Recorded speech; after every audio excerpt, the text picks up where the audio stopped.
الحمد لله الذي أنعمنا بنعمة الإيمان والحمد لله الذي أكرمنا بنعمة الإسلام والحمد لله الذي وفقنا لدين الحق والصلاة والسلام على سيدنا محمد المبعوث بالحق المبعوث رحمة للعالمين المبعوث رحمة للعالمين وسيد الأنبياء والمرسلين وخاتم النبيين وعلى آله وأصحابه أجمعين أما بعد. میرے لیے اس وقت بہت قیمتی وقت اس لیے ہے کہ میں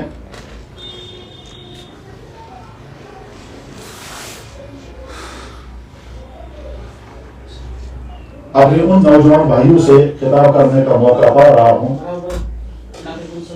جن نوجوان بھائیوں کے جذبات دینی ہیں اور جو اس وقت کے آج کے اس ماحول میں وقت گزار رہے ہیں جس ماحول میں برائیوں کا سیلاب ہے اور برائیوں کے سیلاب میں آج کے عام نوجوان تنکوں کی طرح بہہ رہے ہیں. اس برائیوں کے سیلاب میں آپ کے یہاں جمع ہوئے تو اس لیے اس وقت کا ایک منٹ بہت زیادہ قیمتی ہے. اب جب گفتگو کرنی ہے تو میں سب سے پہلے بہت ہی زیادہ شکریہ ادا کروں گا پروفیسر محمد طیب کاملی صاحب کا کہ انہوں نے شفقت فرمائی اور یہاں تشریف لائے اور اپنے تمہیدی خطاب سے اس مختصر سی مجلس کا بابرکت آغاز کیا. میں مکرر آپ کی خدمت میں تحیہ سپاس پیش کرتا ہوں. اب جب اس وقت گفتگو کرنی ہے تو یہ گفتگو 3 پارٹ میں ہو. اللہ نے ہم کو یہ اسلام کی دولت جو عطا فرمائی ہے تو کشمیریوں کو یہ دولت کیسے ملی ہے. نمبر 2، آپ زندگی کے جس سٹیج پر ہیں اس سٹیج پر آپ کے لیے میسج کیا ہو سکتا ہے. نمبر 3، جس ماحول میں آپ کو اگلی زندگی گزارنی ہے اس ماحول میں آپ اپنی ایمان اور اپنی کردار کو کیسے بچا پائیں گے اور اس کے ساتھ اور بھی چند باتیں ہوں گی. تو پہلی بات،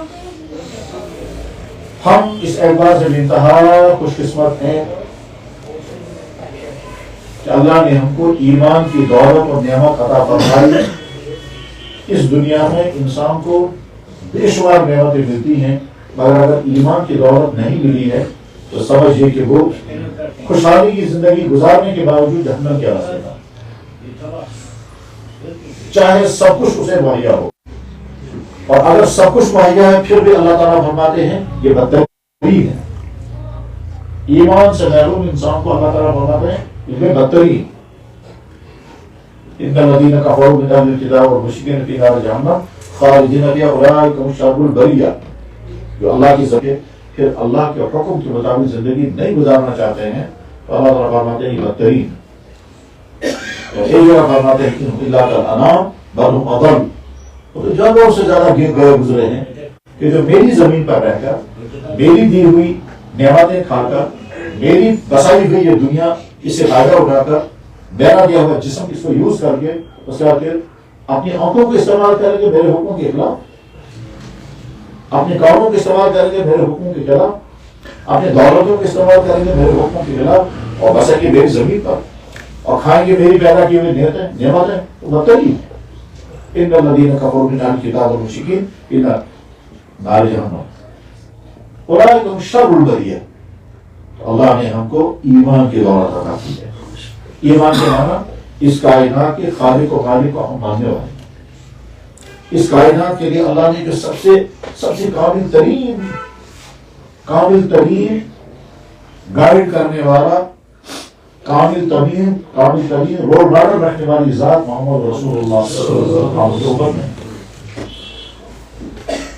یہ ایمان کی دولت دنیا کی کس ملک میں کیسے پہنچی ہے یہ ملکوں کی ذمہ داری ہے. وہ سمجھے کہ پاکستان کیسے پہنچا. اسی طرح سے ہم کشمیریوں کو بھی سمجھنا ہوگا کہ اسلام کی نعمت کتنے وزن سے ظاہر بہت ڈیٹیل میں بات کرنے کا وقت نہیں، میں مختصر بتاتا ہوں. سب سے پہلی ذات جو کشمیر میں باقاعدہ اسلام کی دعوت لے کر کے آئے ان کا نام تھا سید شرف الدین عبدالرحمن بلبل رحمت اللہ علیہ. ان کے یہاں تشریف لانے پر اس زمانے کے یہاں کے بادشاہ رنچن نے اسلام قبول کیا، کسی پریشر کے بغیر، کسی لالچ کے بغیر، کسی دھوکے کے بغیر، کسی کنفیوژن کے بغیر، اور اپنی مرضی سے خود بخود وہ مسلمان ہوئے اور ان کا نام رکھا گیا صدر الدین. سید شرف الدین عبدالرحمن سادات میں سے تھے، آئے تھے یہ چائنا سے، اور اس زمانے میں چائنا کے اس علاقے کو کہتے تھے ترکستان، مشرقی ترکستان. اس کو آج کہتے ہیں سنکیا. وہاں سے یہ بزرگ آئے تھے یہ سادات میں سے. اور یہ ایسے مان لیں جیسے حضرت شاہ ہمدان رحمہ اللہ تعالیٰ سید زادے تھے، اور یہ عرب سے نہیں آئے تھے، یہ ہمدان سے آئے.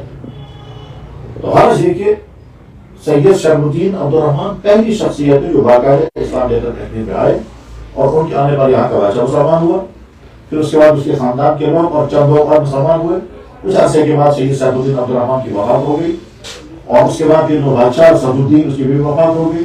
پھر اس کے بعد یہاں حکومت چلی. مجھے حکومت کی ڈیٹیل نہیں بتانی ہے. سید شرف الدین عبدالرحمن کی دعوت پر جب یہاں صدر الدین مسلمان بنے، صدر الدین کے بعد پھر یہاں کچھ عرصے کے بعد ایک آدمی حکمران بنا، اس کا نام تھا شمس الدین. شمس الدین کے بعد دوسرا حکمران بنا، اس کا نام تھا جمشید. جمشید کے بعد تیسرا حکمران بنا، اس کا نام تھا علاؤالدین. علاؤالدین کے بعد چوتھا حکمران بنا، اس کا نام تھا سلطان سکندر. سلطان سکندر کے بعد نہیں، سلطان قطب الدین. سلطان قطب الدین، اور سلطان قطب الدین کے بعد پھر سلطان سکندر، اور سلطان سکندر کے بعد سلطان زین الدین بادشاہ. قطب الدین کا جب زمانہ تھا، ہاں بیچ میں شہاب الدین آیا. تو شمس الدین، جمشید، علاؤالدین، شہاب الدین اور قطب الدین، اس کے بعد سلطان سکندر. اس کے بعد قطب الدین کے زمانے میں حضرت شاہ ہمدان رحمہ اللہ تعالیٰ کشمیر تشریف لائے. اللہ کرے یہ بات آپ کے لیے مفید بنے کہ کبھی کبھی خیال یہ آتا ہے کہ کشمیر کے لیے شاہ ہمدان کی روانگی جناب رسول اکرم صلی اللہ علیہ وسلم کی فکر مندی کا نتیجہ تھا. اور وہ کیسے؟ حضرت شاہ ہمدان رحمہ اللہ تعالیٰ کے حالات میں لکھا ہے کہ وہ ابھی بچپن میں تھے. تو جس استاد نے شاہ ہمدان رحمہ اللہ تعالیٰ کو بہت پڑھایا ہے ان کا نام تھا سید سیف الدین ابن محمد محمود مزدگانی. شاہ ان کو کہتے ہیں خواجہ محمود مزدگانی. خواجہ محمود مزدگانی کو جناب رسول اللہ صلی اللہ علیہ وسلم خواب میں تشریف لائے اور فرمایا میرے خاندان کے لڑکا تمہارے پاس آئے گا، اس کی صحیح تربیت ہے. اور قرآن سے شاہ ہمدان کو خواب میں بتایا کہ تم مکمل بن سکو گے جب محمود بزرگان کی بات آؤ. تو شاہ ہمدان رحمہ اللہ ان کے بعد جب آئے تو خواجہ محمود بزرگان کو پہلے سے بتایا گیا تھا کہ ایک سید زادہ تمہارے پاس آئے گا. چنانچہ انہیں بہت احترام کیا، بہت شفقت کی. تو چونکہ بھیجے گئے تھے اس لیے بہت احترام کیا، اور چونکہ شاگرد تھے اس لیے شفقت بھی کرتے رہے. بہرحال شاہ ہمدان رحمہ اللہ تعالیٰ کی علمی تربیت ہوئی. یہ جب تیار ہو گئے، تیار ہونے کے بعد پھر وہ کشمیر تشریف لائے.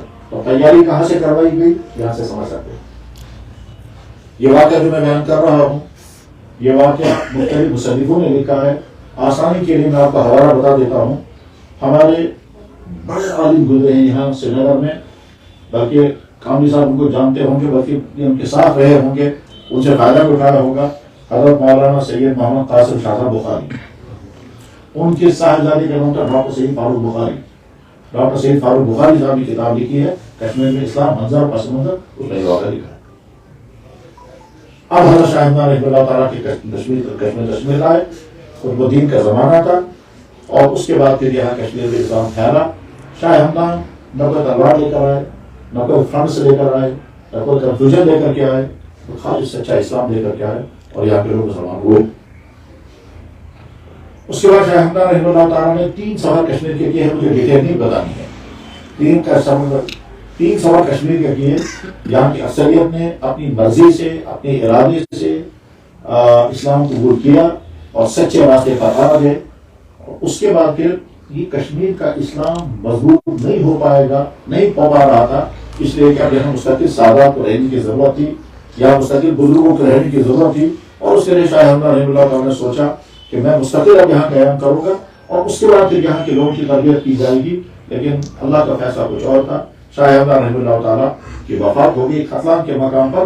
اس وقت انہوں نے اپنے بیٹے کا نام ہے میر محمد حمدانی، اپنے بیٹے کو حوالے کیا، اپنے شاگردوں کے حوالے کیا، اپنے مریدوں کے، اور کہا اس میرے بیٹے کی تربیت کرنا اور یہ کامل بن کر کے آپ کشمیر جائے گا. چنانچہ میر محمد حمدانی 12 سال کے صاحبزادے تھے، ان کی تربیت ہوئی، 10 سال تک ان کو پڑھایا گیا، روحانی تربیت، جسمانی تربیت، اخلاقی تربیت اور علمی تربیت، یہ تمام تربیتیں مکمل ہونے کے بعد اب جب وہ تشریف لائے ہیں کشمیر تو 22 سال کا نوجوان، انتہائی خوبصورت، صاحب علم، صاحب کمال، بڑی خوبیوں کا پرکشش شخصیت تھی.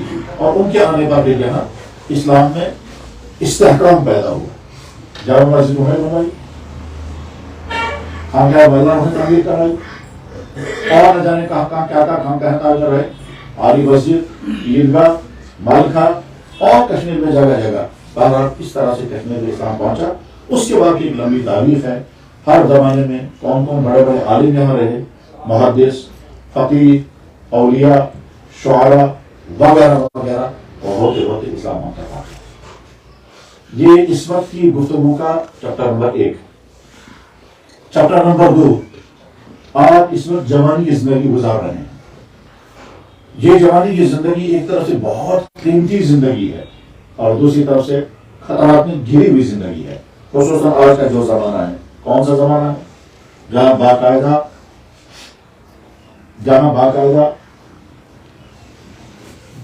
دانا سکھایا جا رہا ہے، جہاں باقاعدہ یہاں کے لڑکوں اور بچیوں کو غلط راستے کی طرف لے جانے کی مہمیں چل رہی. اتنا ہی نہیں، ابھی صرف 3 دن ہو گئے میرے پاس ایک بڑے تعلیمی ادارے کے ہاسٹل میں رہنے والے ایک لڑکے نے آ کر کے کہا، وہ چونکہ خود نیک ہے اور بہت نیک ہے، اس نے آ کر کہا کہ اس وقت جس ہاسٹل میں ہم رہتے ہیں وہاں تقریباً ہر کمرے کے لڑکے کے ٹیبل پر کتاب رکھی ہوئی ہے خدا پہ.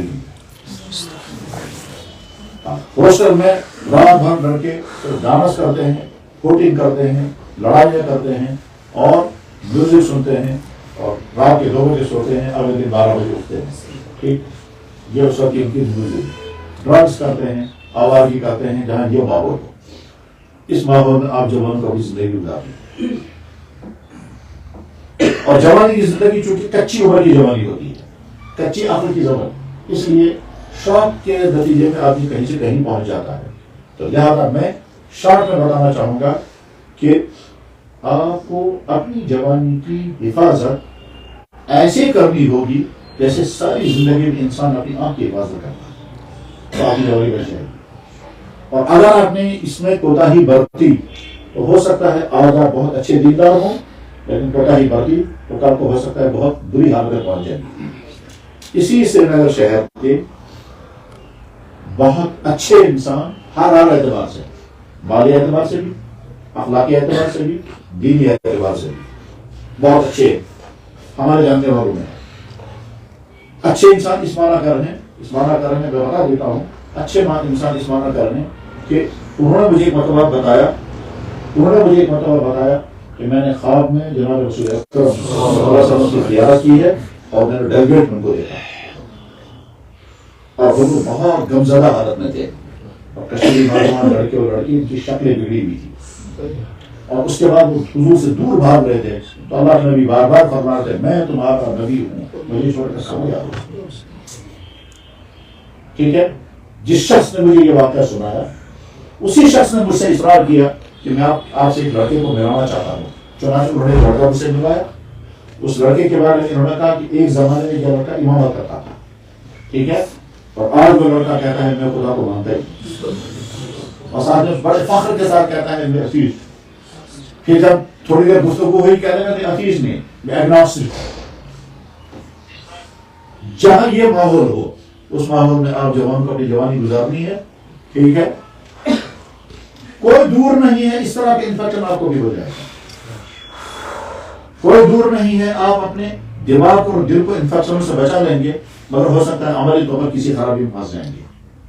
لہذا میں صاف صاف اگر کہنا چاہوں گا تو میرے نوجوان بھائیوں، تمہیں اپنی جوانی کی اتنی زیادہ حفاظت کرنی ہوگی کہ جیسے ایک باحیا، ایک باکردار، ایک باعفت خاتون اپنی عصمت کی حفاظت کرتی ہے، اس سے زیادہ حفاظت اگر آپ اپنی جوانی کی کریں گے تو بچیں گے۔ ورنہ اس بات کا خطرہ ہو سکتا ہے ایمان چھن جائے، اور چھن جانے کے بعد یہ بھی ممکن ہے آپ کو پتہ بھی نہیں چلے گا ایمان چھن چکا ہوگا، اور یہ بھی پتہ ہو سکتا ہے کہ پتہ چل جائے۔ اور اگر ایمان بچانے میں کامیاب ہو گئے تو اس بات کا خطرہ ہے کہ آپ کو طرح طرح کی بری عادتیں لگ جائیں گی، مثلا ڈانس، میوزک، فضول خرچی، ڈرگس، آوارگی یا غلط تعلقات، بری عادتیں، گالیاں سیکھنا وغیرہ وغیرہ۔ اور اگر اس میں بھی اپنے آپ کو بچانے میں کامیاب ہو گئے تو تیسرا خطرہ ایک اور ہے، وہ یہ ہے کہ آپ کی صحت تباہ ہو سکتی ہے جب آپ ایسی چیزیں کھائیں گے جن چیزوں کے کھانے میں کوئی مزہ تو آئے گا لیکن ان چیزوں کے کھانے سے آپ کی جوانی کو داغ لگیں گے، یعنی صحت کے اعتبار سے کمزور ہو جائیں گے۔ میں اگر صاف صاف کہنا چاہوں گا، کیا یہ واقعہ نہیں ہے کہ اسی سری نگر شہر کی ایک مسجد کے اندر جمعے کے دن ایک جوان لڑکا مرا ہوا نہیں پایا گیا؟ یہ تو ہمارے سامنے مثال ہے نا، اور وہ کہنا کس حال میں تھا؟ ظاہر اس بچے نے اس کے والدین نے بھی سوچا بھی نہیں ہوگا کہ ایسا بھی ہو سکتا ہے میرے ساتھ۔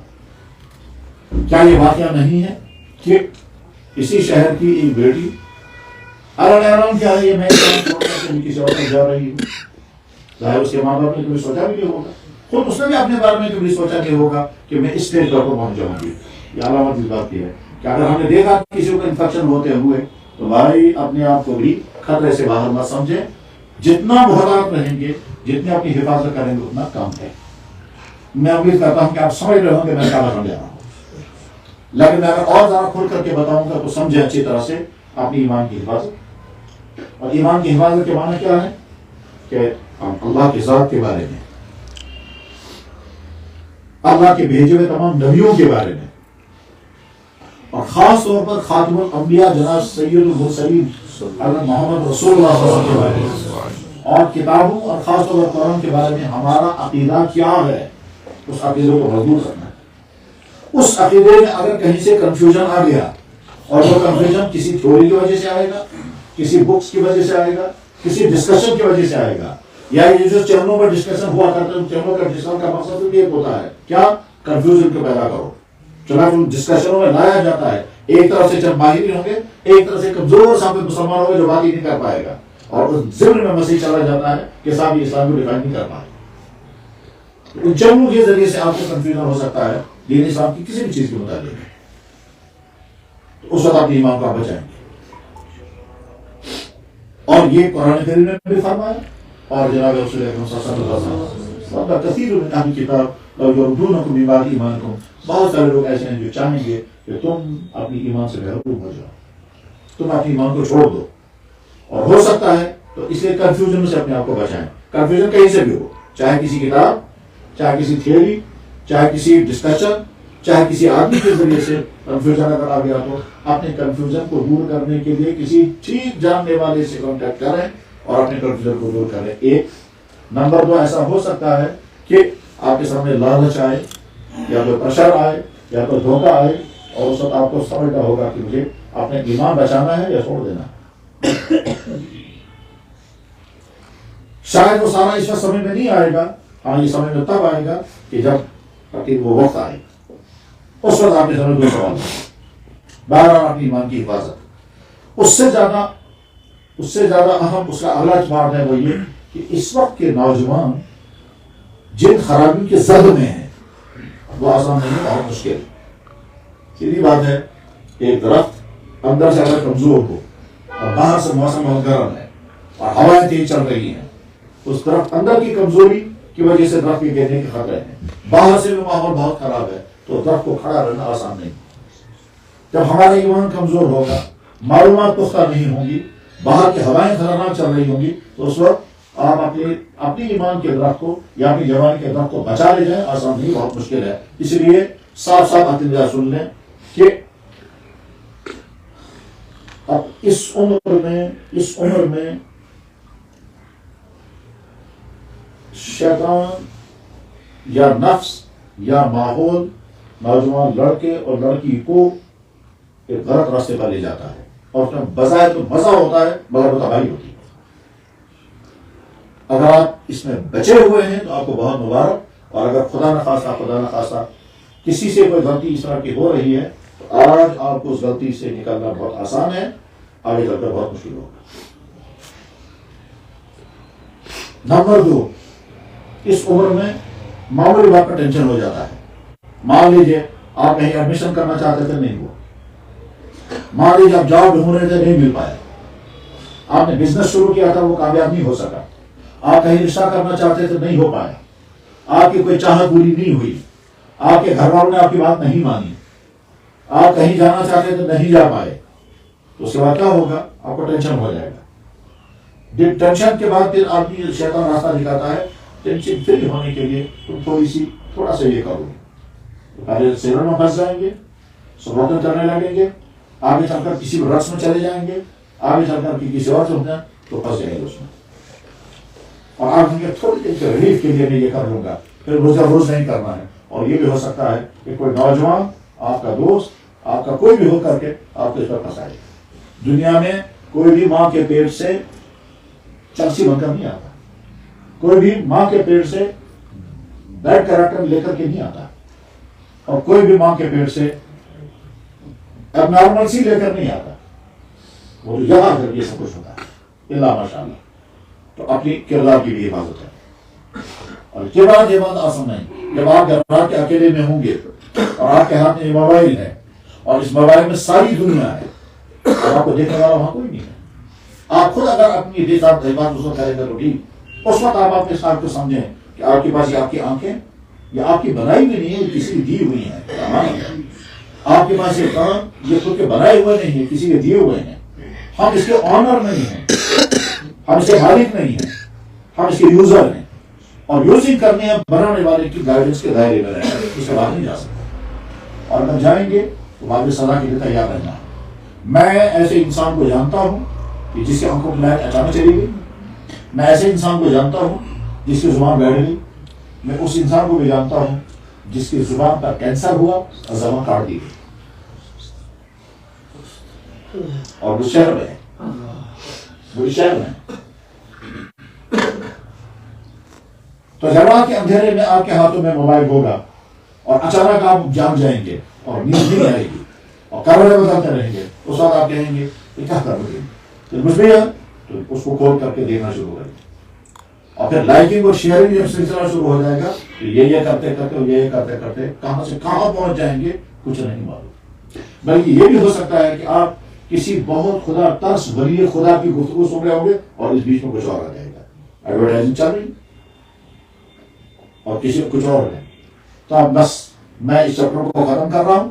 میں میسج جو دینا چاہتا تھا اپنی جوانی کہ اس سٹیج پر اپنی ایمان، اپنے اخلاق، اپنے کردار اور ان تمام خرابیوں سے اپنی حفاظت کریں جو خرابیاں آج کے سماج میں اور سماج کے اہم ترین جگہوں پر بھی پائی جا رہی ہیں.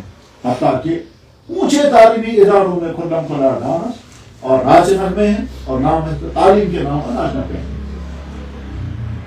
ظاہر ناچ نغمے سے پورے سال ناچ نغمے کرتے رہیے، آپ کو ملے گا کیا؟ اپنے ہاتھ میں کیا آئے گا؟ ادھر سے کمپٹیشن کا زمانہ ہے اور اس کمپٹیشن کے زمانے میں آپ کی اگلی زندگی بڑی ٹف زندگی آ رہی ہے. اس ٹف زندگی میں آپ کو اپنے آپ کو بھی چلانا ہوگا. ٹھیک ہے، آپ کو فیملی لائف کھڑی کرنی ہے، آپ کو اپنے ماں باپ کو ساتھ چلانا ہے اور آپ اپنی قوم کے فرد بھی ہیں. یہ ساری ڈیوٹی آپ کے سندوں پر آ رہی ہیں.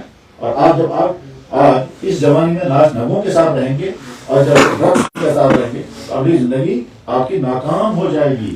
آپ اس اگلے چیلنجوں سے بھری ہوئی زندگی کا مقابلہ نہیں کر سکیں گے.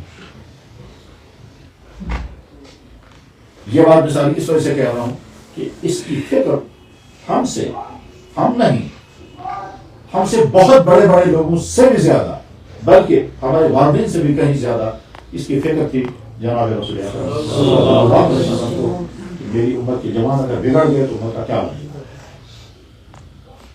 سچ پوچھیں آپ کے ماں باپ کو اتنی فکر آپ کی نہیں ہوگی. آپ کی وہ پیاری ماں جس نے آپ کو دودھ پلایا ہے اس کو شاید اتنا غم نہیں ہوگا آپ کے بگڑنے کا جتنا غم ہوگا آپ کی اس نبی کو جس نبی کا آپ کو بتی. اور ہم نے کہا کہ جاءکم رسول من انفسکم عزیز علیہ ما عنتم، عزیز علیہ ما عنتم. بہت مشکل ہوتا ہے اس نبی کو جب وہ سنتے ہیں میری کسی نبی کو تکلیف پہنچ گئی، میرا کوئی نبی بگڑ گیا. تو آپ کے بگڑنے کی فکر جناب رسول اکرم صلی اللہ علیہ وسلم میری امت کے زمانہ اگر بگڑ گئے وہ مصیبت بنیں گے اپنے لیے، مصیبت بن گے اپنے ماں باپ کے لیے، اور آئندہ جب ان کی شادیاں ہوں گی تو اپنی بیوی کے لیے مصیبت بنیں گی. ہم نے فرمایا کیف بکم ایھا الناس اذا طغى نساؤکم.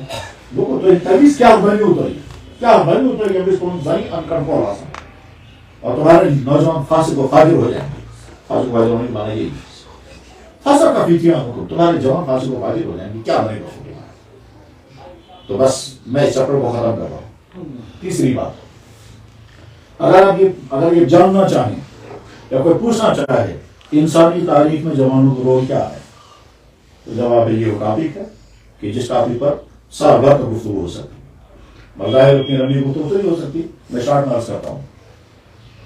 اس انسانی تاریخ میں جوان کا رول، جوانوں کا کنٹریبیوشن کیا ہے، جواب تفصیل تو نہیں بتا سکتا. ابراہیم علیہ السلام نے اپنے زمانے کی تمام خرابیوں سے اپنے آپ کو بچایا. قرآن اس کو کہا ایک جوان وہ ابراہیم علیہ السلام سے لفظ جوان استعمال کیا. یقال لہ ابراہیم، اس کا نام ابراہیم. سمعنا فتن، ایسا جب بولتا جوان لڑکی یسمعہ ابراہیم، سمعنا فتن جوان کے لفظ کو ہائلائٹ کیا. موسیٰ علیہ السلام جوان تھے اور ایک جوان لڑکی کے ساتھ جنگلوں کا سفر کر رہے ہیں. اس وقت موسیٰ علیہ السلام نے اس خاتون سے کہا آپ پیچھے چلیں، کیونکہ ادھر سے نالوں سے پہاڑی سے تیز ہوائیں آتی ہیں اور آپ کی ساڑی ہٹ جاتی ہے، مجھے نگاہ نظر پڑ جاتی ہے، آپ کی شلوار ہٹ جاتی ہے، آپ کے ٹانگوں پر میری نظر پڑ جاتی ہے. میں نہیں چاہتا کہ اس عمر میں میں آپ کی اس جسم کو دیکھوں، آپ میرے پیچھے چلیں، میں آگے چلوں. قرآن نے اس واقعے کا ہائلائٹ کیا. کیوں ہائلائٹ کیا؟ رول بڑا دکھانے کے لیے. پھر اس سے آگے حضرت یوسف علیہ السلام، ان کا کردار تو اور زیادہ عجیب ہے کہ جب وہ اس اکیلے پن میں تھے، اس تنہائی میں تھے جہاں ان کو گناہ کروایا جا سکتا تھا اور آسانی کے ساتھ اس وقت ابراہیم حضرت یوسف علیہ السلام نے کیسے اپنے آپ کو گناہ سے بچایا. قرآن نے اچھی طرح سے اس کو کھل کر بیان کیا. اسی لیے تاکہ اس نوجوان کے سامنے ایک بہترین نمونہ رہے، رول ماڈل رہے. اور اس کے بعد اور آگے حضرت قرآن کریم میں پوری سورت ہے کہا وہ غار کے اندر جوان چلے گئے تھے اور کہا جوانوں کی ٹیم تھی جو نے اس زمانے کے تمام گندے معاشرے میں، جس گندے معاشرے میں سارے گندے کام ہو رہے تھے، اس میں شرک بھی تھا، اس میں کفر بھی تھا، اس میں کیا کیا دنیا میں ہوتا ہے وہ ساری خرابیاں تھی، سوائے چند جوان بچے ہوئے تھے. تو اس میں قرآن نے کہا اذ اول فتیۃ جوانون اس پارٹی جوان کا اس جماعت از مشرق اذ اول فتیۃ القاف، وہ غار میں چلے گئے اپنے آپ کو برائی سے بچانے کے لیے. اس کے بعد ان کی پوری کہانی بتائی ہے. جوانوں کو رول کیا ہے جوانوں کا. اس کے بعد انسانی تاریخ میں آگے جب چلتے ہیں تو صحابہ کرام کے اکثر یہ جوان تھے، اکثر یہ جوان ہوتی تھی. چند حضرات بزرگ تھے، اس میں صدیق اکبر ہیں، اس میں فاروق اعظم رضی اللہ تعالیٰ عنہ ہیں، اور حضرت علی تو چھوٹے تھے. سعد بن وقاص جوان تھے، ابو عبیدہ بن جراح جوان تھے، عبداللہ بن عمر اتنی کم عمر کے تھے کہ جنگ بدر میں بھی شامل نہیں ہو سکے کیونکہ تم چھوٹے ہوگی، جنگ احد میں شامل کیونکہ تم چھوٹے ہو. غزوہ خندق میں ان کو مشکلات اجازت ملی کیونکہ 15 سال کے ہو گئے تھے. عبید بن کعب سب سے بڑا قرآن پڑھنے والا جوان لڑکا. معاذ بن جبل جوان لڑکے تھے، کعب کے مسجد قباء کے امام تھے. عطا بن اسید مکہ کے گورنر بنائے گئے 14 سال کا لڑکا تھا. اسامہ بن زید فوج کے کمانڈر بنائے گئے 17 سال کا لڑکا تھا. تو غرض یہ کہ جوانوں کا کنٹریبیوشن یہ ہے. آپ جوان ہو کر کے کیوں مایوس ہو گئے ہیں کہ جوان کی کریں؟ آپ کچھ نہیں کر سکتے، ٹھیک ہے صاحب بڑے کام نہیں کر سکتے، اپنی جوانی کو کم سے کم بچائیے. اور یہی بھی وجہ ہے کہ علامہ اقبال کو آخر عمر میں بہت زیادہ فکر چڑھ گیا تھا کہ اگر قوم کے جوان بگڑ جائیں گے تو کیا ہوگا. اس لیے انہوں نے پوری کتاب لکھی ہے جاوید نامہ کا موضوع ہی وہی ہے کہ جوان بگڑنے نہیں چاہیے. عنوان بنایا اپنے بیٹے کو ڈاکٹر اقبال کی ایک چھوٹی بیٹے کا نام تھا جاوید. ان کے اور بھی بیٹے تھے اعجاز صاحب وغیرہ، لیکن آخری بیٹے کا نام تھا جاوید. جاوید صاحب کے بیٹے ہیں منیر، وہ ابھی زندہ ہے. ڈاکٹر علامہ اقبال کا پوتا بھی زندہ ہے. اب مجھے نہیں معلوم ہے پچھلے 1-2 سال میں، لیکن اس سے پہلے مجھے معلوم تھا کہ ڈاکٹر اقبال کے پوتے کا نام تھا منیر، اور یورپ میں کہیں منیر اقبال ہے. تو جسٹس جاوید اقبال علامہ اقبال کے بیٹے تھے، اور اسی کو عنوان بنا کر کہا بیٹا میرا طریق امیری نہیں فقیری میں ہے، کہ تمہیں عیاشی کر کے نام زندہ اپنا نہیں کرنا ہے، بلکہ باکردار ہو کر کے اپنا نام زندہ کرو. میرے نوجوان بھائیوں، آپ کے لیے میسج اگر کچھ ہو سکتا ہے وہ یہ کہ جوانوں کی تاریخ بہت روشن تاریخ رہی ہے. آپ اپنی جوانی کو بربادی ہونے سے بچائیں. اس برباد ہونے سے بچانے کے لیے آپ کو لڑنا پڑے گا بہت، اور اس میں سب سے پہلے اپنے آپ سے لڑنا ہوگا، کیونکہ آپ کے اندر سے اٹھے گا جذبہ میں بھی یہ کروں گا. یہ سمجھیے آپ کے پیچھے 4 طاقتیں لگی ہوئی ہیں آپ کو بگاڑنے کے لیے: شیطان، نفس، ماحول. ٹھیک، ماحول، اور اس کے ساتھ ساتھ کوئی انسان جو آپ کو بگاڑنے پر تلا ہوگا. کوئی عزیز بن کر آئے گا، کوئی کچھ اور بن کر کے آئے گا، کوئی کچھ اور بن کر کے آئے گا. اور مطلب جیسے وہ پرسوں جو لڑکا مجھے ملا، اس نے کہا جناب میں ایک لڑکے سے کہا تھا کہ یار چلو نماز پڑھیں گے. انہوں نے صرف نماز بے شروع کی. ٹھیک، ایک نماز پڑھنے کے لیے اس نے وہاں سے کہا کہ صرف نماز بے شروع کی، اور پھر رات کے 2 بجے تک اس میں کاریڈور میں کودتے رہیں گے، دوڑتے رہیں گے، ڈانس کرتے رہیں گے، اس کو کوئی پرواہ نہیں. پھر میں نے جب پھر اس طرح سے کہا تو اس نے مکہ مار کر مجھے کہا دکھاؤ مجھے کہاں ہے. سکون لڑکے تھے اینڈ میں ناؤ اللہ کو بناؤ تو بولے، اور اچھے خاندان کے لڑکے. بلکہ یوں کہیے جن خاندانوں کے اکابرین اور اسلاف کے ذریعے سے اس کشمیر کو اسلام پہنچا ہے، انہی اکابرین اور اسلاف کی اگلی نسلیں خطرے میں ہیں. انہی اسلاف میں سے ایک خاندان کا لڑکا وہ بھی ہے جو اب یہ کہہ رہا ہے. باقی اللہ تعالیٰ شاموں کو قدرت ہے. اللہ تعالیٰ صاف اعلان فرماتے ہیں جس کو مسلمان نہیں رہنا ہے دفع ہو جاؤ، نہ میں اور نہ میرا دین تمہارا محتاج ہے. ٹھیک ہے، جن کو تم سمجھتے ہو اسلام بٹانے والے آگے چل کر وہ خود اسلام میں آئیں گے. اور اللہ میں نے کہا ہے ایان یورش تاتار کے افسانے سے پاسبان مل گئے کعبے کو سنن کھانے سے، کہ جنہوں نے اسلام اور مسلمانوں کو مٹانے کا تہیہ بھی کیا تھا اور مٹایا بھی تھا. بغداد میں 14 لاکھ مسلمان جنہوں نے شہید کیے تھے. ٹھیک ہے، بعد میں وہی سب مسلمان بھی ہوئے، وہ سب مسلمان ہیں. تاتاری قوم جنہوں نے لاکھوں انسانوں کو اور لاکھوں مسلمانوں کو ختم کیا تھا، آگے چل کر کے وہ خود مسلمان بن گئے اور انہیں بھی بڑے کارنامے انجام دیے. ایک زمانے میں تھا وہ برکے خان، آگے چل کر کے بنا وہ غیاث الدین. بالکل سیم اسی طرح جیسے یہاں تھا رنجن، آگے چل کر کے بنا وہ صدر الدین. اسی طرح سے یہاں تھا وہ پہلے سہل سہد یا سہمٹ، آگے چل کر کے بنا وہ سیف الدین. بس یہ چیپٹر میں ختم. اور اس کے بعد اگلی بات یہ ہے کہ وہ کیسا نوجوان ہے جو 10 قسم کے لٹریچر پڑھنے کا تو اس کے پاس وقت ہے، لیکن کبھی قرآن ہاتھ میں نہیں لیا. اللہ تعالیٰ قرآن کے لیے فرماتے ہیں وَيَوْمَ صبح کا جو یاد، وہ دن یاد رکھنا، یا اب کاٹو گے تم الظالم، تم ظالم، اور یعنی اپنے ہاتھوں کو. وَيَوْمَ يَعُضُّ الظَّالِمُ عَلَىٰ يَدَيْهِ يَقُولُ يَا لَيْتَنِي اتَّخَذْتُ مَعَ الرَّسُولِ سَبِيلًا، کاش میں نے نبی کا راستہ پکڑا ہوتا. یا ویلتیٰ لیتنی لم اتخذ فلانا خلیلا، افسوس میں ایسے نے خلیل دوست بنی، میں ایسے نے خلیل سے دوستی تمس. یہ فلانی کون ہے؟ یہ فلانی، یہ آپ کا روز بھی ہو سکتا ہے، آپ کا روم میٹ ہو سکتا ہے، آپ کا کلاس فیلو ہو سکتا ہے، آپ کے ہاتھ کا موبائل بھی ہو سکتا ہے. وہ ویب سائٹیں ہو سکتی ہیں جن ویب سائٹوں کے ساتھ آپ جڑے ہوئے رہتے ہیں، کچھ بھی ہو سکتا ہے. آپ نے انہوں ان کو کاٹ کر کے کہو گے کاش میں نے یہ سب نہ دیکھا ہوتا، میری جوان تھوڑی تباہ ہو گیا تھی، میں تو فرینڈ جوانی والا تھا. اور قرآن میں اللہ تعالیٰ کہتے ہیں پھر تم کہو گے یا اللہ دکھائیے ہمیں وہ جنہوں نے ہم کو برباد کیا تھا، میں ان کو پاؤں سے روندوں گا. وہ کہتے ہیں لات مجھے، وہ کہتے ہیں لات مجھے میں ہاتھ کا اچھو سو بہت سوچی تم کو تو خراب ہے تو ٹھیک تھا، اسے مجھے خراب کر دیا. اور جب وہ ملے گا وہ کہے گا تم پہلے خود ہی خراب تھے، مجھے کیوں کہتے ہو. پھر آپس میں لڑائی ہوگی، وہ کہے گا تم خراب تھے، تم نے مجھے بھی خراب کیا. یہ کہتے ہیں نا بہت ٹھیک سے ہوتے تو خراب. وقالوا اطعنا سادتنا وكبراءنا فاضلونا السبيلا وقالوا اولاهم لاخراهم هؤلاء اضلونا. یا اللہ انہوں نے ہم کو خراب کیا، ہم تو ٹھیک تھے، وقت اخرى ماں کا وہ کہیں گے تم خود ہی خراب تھے. یہ اس کو اور یہ ہوتا ہے کیا جب دو خراب ہو جاتے ہیں تو ایک دوسرے کو لام تام کرتے ہیں. وہ ٹھیک سے ہوتے تو خراب وہ کہیں گے 100 لڑکوں سے اصل مگر ایک ہی لڑکوں کو خراب. یہی ہوتا ہے. میں کھول کر کے کہنا چاہوں گا کہ آپ کو کہ آپ اپنی حفاظت کریں. تو وہ کیسا نوجوان ہے کہ جس نے اللہ کی کتاب ہاتھ میں نہیں پکڑی؟ لہذا آپ میں سے جس نے قرآن پڑھا ہوگا روزانہ قرآن کی تلاوت کریں. سنتے کیا نکلے گا؟ آپ کے اندر ایمان کی انرجی پیدا ہوگی.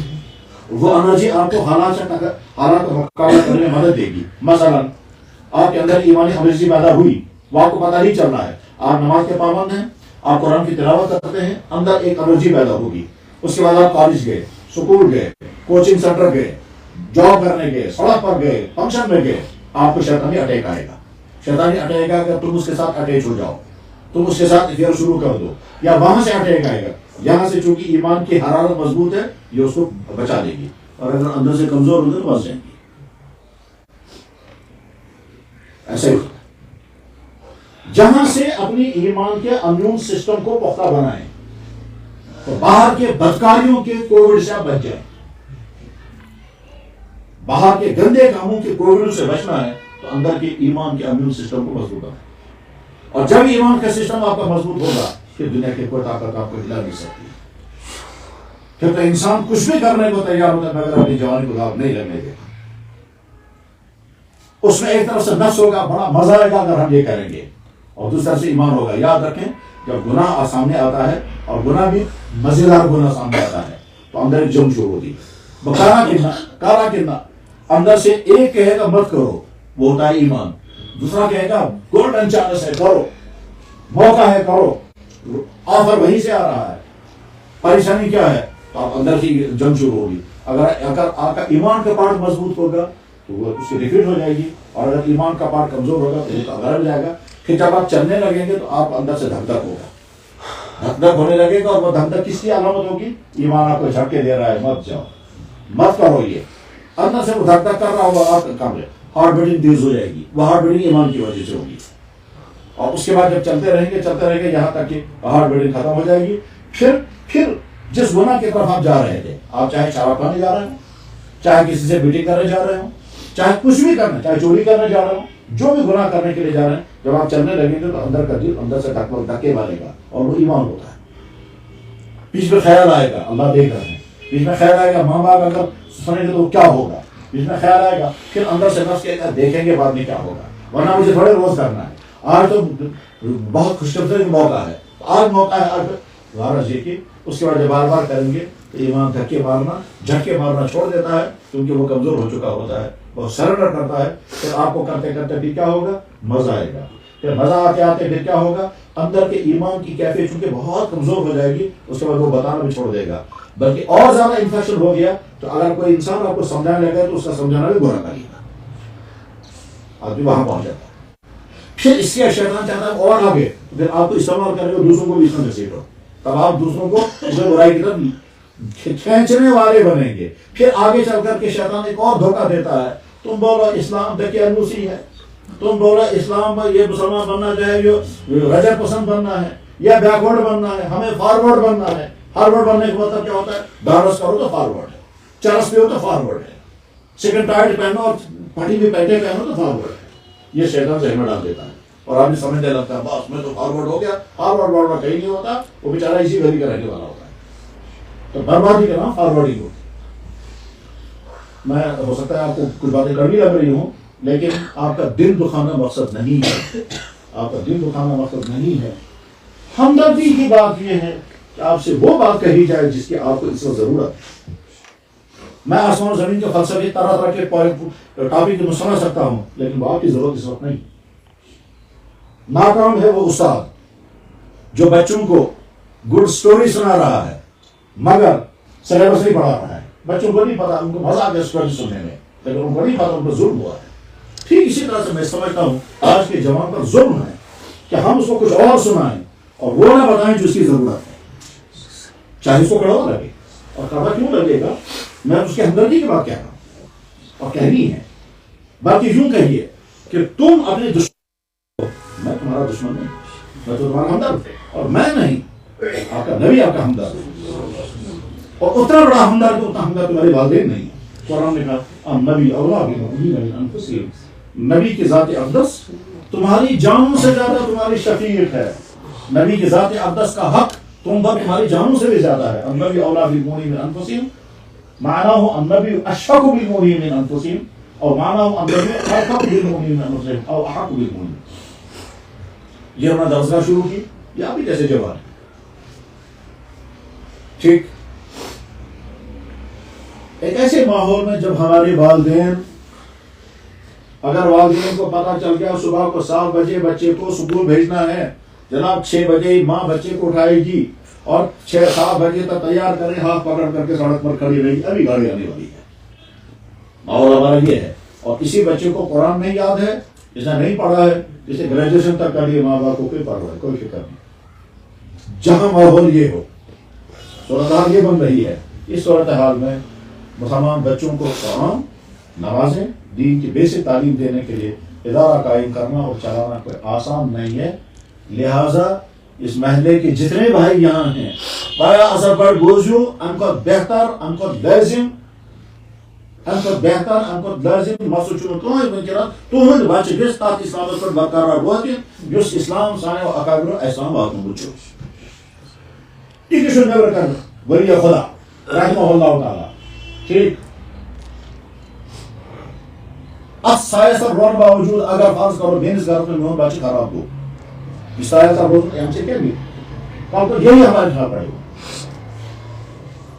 کیا ہم اپنی بزرگوں کو اسی کام کے لیے رکھا بس ہماری دنیا بنا لے؟ جناب مین مسئلہ سال کا سن وہ بات دینی اطاعت کو کرنا اچھی طرح سے سمجھیں کہ محلے والے ادارے کی قدر کریں، شوق سے اپنے بچوں کو بھیجیں، اپنے بچوں کو چیک کریں کہاں تک تعلیم پہنچی ہے، اور ان پڑھانے والوں کی ذمہ داری ہے کہ بہتر سے بہتر پرفارمنس دے دیں، بچوں کو دکھائیں کہ ہم نے بچوں کو کیا کیا پڑھایا، پڑھانا صحیح ہو، مضبوط پڑھانا ہو، آگے چل کر وہ قرآن کو سمجھنے والے بنے، نہیں تو کم سے کم عمل کرنے والے بنے۔ ادارے سے نکلنے والا بچہ جہاں رہے وہ نمازی ہو، وہ باکردار ہو، وہ آنیسٹ ہو، وہ قیمتی سا آدمی بنے، وہ برائی سے بچنے والا ہو، اور زندگی بھر کہنا چاہیے ارے ادارہ میں شبیوت وقت گزار ہو، تو اس کا نتیجہ یہ نکلا کہ میرے اندر یہ چیزیں ہیں۔ خیرکم من تعلم القرآن وعلمہ، یہیں سے قاضی صاحب نے اسٹارٹ کیا تھا کہ بخاری شریف کی حدیث ہے، تم میں سے سب سے بہتر انسان وہ ہے جو قرآن پڑھے اور پڑھائے۔ بہرحال جس مکتب جو مکتب ہے، یہ کوئی مدرسہ نہیں، یہ کوئی انسٹیٹیوٹ نہیں، یہ کوئی بہت بڑا ادارہ نہیں، چھوٹا سا سیدھا سادہ مکتب ہے۔ اس میں چند استاد یہ 1.5 گھنٹے میں آ کے بیٹھ کے پڑھاتے ہیں۔ محل والے فائدہ قدر کریں، محلے والے فائدہ اٹھائیں، ایسا نہ ہو۔ اللہ اکبر، میں واقعہ سناتا ہوں بہت لطیف بات۔ اسی کشمیر کا ایک آدمی پرتگال میں میرا جاننے والا ہے، مجھے نام اس کا معلوم ہے، میرے پاس بہت دفعہ آیا بھی ہے، کشمیر کا رہنے والا، پرتگال میں سے نکاح کیا ایک ایسی لیڈی کے ساتھ کہ جو مسلمان نہیں تھی، بعد میں وہ مسلمان ہوئی، آج وہ اس کے ساتھ رہتی ہے، ٹھیک ہے، ٹھیک ہے۔ جہاں جس شہر میں یہ ہے وہاں کوئی اور مسلمان نہیں ہے، بزنس کر رہا ہے، اور کشمیر آرٹ کے ساتھ، ٹھیک ہے۔ 50 کلو میٹر دور یا 40 کلو میٹر دور کوئی ایک صاحب ہیں جو وہاں 200-300 مسلمانوں کو نماز پڑھاتے ہیں۔ یہ 200-300 مسلمان عرب ملکوں کے ہیں یا کسی اور مسلمان کنٹری کے آئے ہوئے وہاں بزنس کرنے کے لیے، ان کا کوئی امام صاحب بھی ہے، وہ مستقل امام بھی، وہ بھی ایک بزنس مین ہے، لیکن وہ ان کو نماز پڑھاتا ہے۔ یہ لیڈی جس نے کلمہ پڑھا ہے وہ اپنے 4 سال کے بچے کو روزانہ ڈرائیو کر کے 50 کلو میٹر دور لے جاتی ہے، اور آدھا گھنٹہ اس کے بعد بٹھا کر کے کلمہ یاد کراتی ہے، نماز یاد کر کے پھر اس کے ساتھ واپس آتی ہے۔ میں نے اس لیڈی کو بھی دیکھا، وہ بچہ بھی مجھے دکھائے گا، اور باپ تو ہے ہی کشمیر کا، وہ تو کشمیر کا ہی۔ میں نے کہا کیوں؟ کہ لیڈی یہ کہتی ہے کہ میں نے بہت زمانہ کفر میں گزارا ہے، کم سے کم میرا بچہ ویسا نہیں بننا چاہیے۔ میں نے کہا یار سشیت تیوز فکر جس چوہیں جنائن چاہے، تمہیں جناب میں قطع زیادہ نہیں سیکھا۔ بلکہ ایک دفعہ اس نے مجھے سوال پوچھا، میں نے کہا یار نہ میں یہ سوال کر سکوں گا، نہ تم کر سکتے، تمہاری بیوی نے سوال کیا ایسا، اور میں سنا دیتا ہوں آپ کو۔ میں یہی کشمیر میں تھا، پرتگال سے فون کیا، کہنے لگا ہم کو 1 مہینہ ہو گیا کانٹیکٹ کرتے ہوئے نہیں ہو رہا ہے، اس وقت ہو گیا کانٹیکٹ، ہمارا جلدی سوال سن لیں۔ میں کہا بتائیے، تو 3-4 مسائل انہوں نے پوچھے، تیسرا مسئلہ جو اس نے پوچھا وہی میں آپ کو سناتا ہوں. نہیں، دوسرا مسئلہ اس نے کہا جناب آپ جانتے ہیں میری بیوی یہ ایک آدمی کی اکیلی اکلوتی بیٹی ہے اور وہ جو ان کے والد ہیں وہ کرسچن ہیں مگر سب سخت بیمار ہیں اور ہم اس کی خبر گیری کرے جانا چاہتے ہیں. میں نے بیوی سے کئی مرتبہ کہا ہم اس کا خبر ہم اس کی خبر ہوئی ہے کہ میری بیوی کہتی ہے پہلے اسلام سے پوچھو، اگر اسلام اجازت دے گا تو جائیں گے ورنہ نہیں. میں نے کہا اسلام اجازت نہیں، آرڈر کرتا ہے کہ تم جاؤ. اسلام اجازت نہیں، آرڈر کرتا ہے تم جاؤ گا اور اس کی خدمت کرو. کہا یہ بہت اچھا. اگلا سوال دیکھیے. اگلا صاحب کہتے ہیں میری بیوی کا جو باپ ہے وہ بلینر ہے. مجھے یاد نہیں اس نے ملینر کہا کہ بلینر. آپ لوگ سمجھ سکتے ہیں ملین اور بلین میں فرق کتنا ہوتا ہے. مطلب میں آپ کو سمجھ ایمانا ملینر کہ بلینر. کہا میرا جو فادر ان لا ہے یعنی میری بیوی کا باپ وہ بلینر یا ملینر ہے. جب وہ مرے گا تو اس کی ساری پراپرٹی میری بیوی کو ملے گی. میری بیوی نے کہیں پڑھا یا سنا ہے کہ غیر مسلم کی پراپرٹی مسلمان کو نہیں ملتی. میری بیوی کہتی ہے اگر اسلام اجازت دے گا تو ہم لیں گے اور نہیں دے گا تو نہیں لیں گے. ٹھیک ہے. یہ کیا کہتا ہے؟ چل گیا میں نے اسے کہا تھا فی الحال لیں گے بعد میں توبہ کریں گے. یہ جو تم نے دکھایا یہ ہم ہیں. ٹھیک ہے. اور اس نے جو بتایا یہ اسلام کا جذبہ ہے. ٹھیک. آگے چل کر کے پھر اس مسئلے یہ مسئلہ آپ کا نہیں ہے. آگے چل کر اس مسئلے پر بڑا ڈسکشن ہوا اور ایک بڑے محقق گزرے ہیں علامہ یوسف القرضاوی. انہوں نے ایک شرعی کونسل قائم کی تھی جو یورپ میں مسائل کو حل کرتی تھی. ان کی شرعی کونسل میں بھی یہ مسئلہ آیا.